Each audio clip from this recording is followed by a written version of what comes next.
তুচ্ছ ঘটনায় দুই বেসরকারি বিশ্ববিদ্যালয়ের শিক্ষার্থীদের সংঘর্ষের জেরে এখনও থমথমে সাভারের আশুলিয়া। রাতভর হামলায় পুড়ে গেছে সিটি ইউনিভার্সিটির 10টি বাস।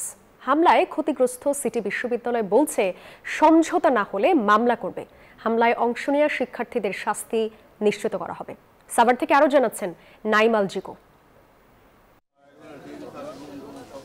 সাভারের সিটি ইউনিভার্সিটি ক্যাম্পাসের বিভিন্ন জায়গায় ধ্বংসস্তূপের চিহ্ন। শিক্ষা প্রতিষ্ঠানটির বাস, মাইক্রোবাস, মোটরসাইকেল যেদিকে চোখ যায় সেদিকে পোড়া ক্ষত। রবিবার সন্ধ্যায় থুতু ফেলাকে কেন্দ্র করে সিটি ইউনিভার্সিটির সাথে বাকবিতণ্ডায় জড়িয়ে হামলা চালায় ড্যাফোডিল ইন্টারন্যাশনাল ইউনিভার্সিটির শিক্ষার্থীরা। প্রশাসনিক ভবনেও একই অবস্থা। শিক্ষার্থীদের হামলায় ভিসি অফিস, হিসাবরক্ষণ বিভাগ সহ সব জায়গায় হামলা করে তছনছ করা হয়। সিটি ইউনিভার্সিটির প্রক্টোরিয়াল টিম ও আইনশৃঙ্খলা বাহিনীও সামাল দিতে পারেনি পরিস্থিতি। ডেস্কটপ, টাকা সবকিছু ড্যাফোডিলে নিয়ে গেছে এবং অ্যাডমিশনের সমস্ত তথ্য সব নিয়ে গেছে। আমাদের হাজার হাজার ছাত্রদের স্বপ্ন এখানেই শেষ, আমাদের কোনো ডকুমেন্টস নেই।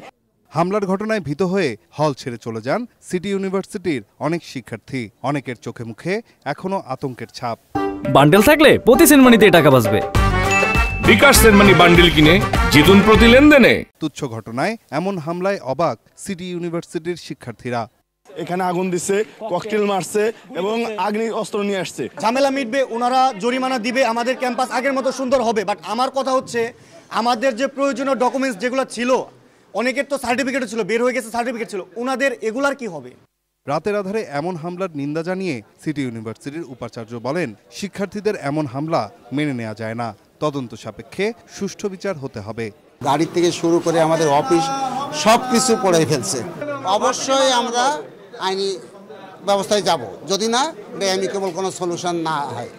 ড্যাফোডিল ইন্টারন্যাশনাল ইউনিভার্সিটির ডিন সোমবার সকালে সিটি ইউনিভার্সিটির ক্যাম্পাস পরিদর্শন করেন। শিক্ষার্থীদের হামলার দায় স্বীকার করে ডিন জানান, ক্ষয়ক্ষতির পরিমাণ নির্ধারণ করে ক্ষতিপূরণ দিতে প্রস্তুত ড্যাফোডিল কর্তৃপক্ষ।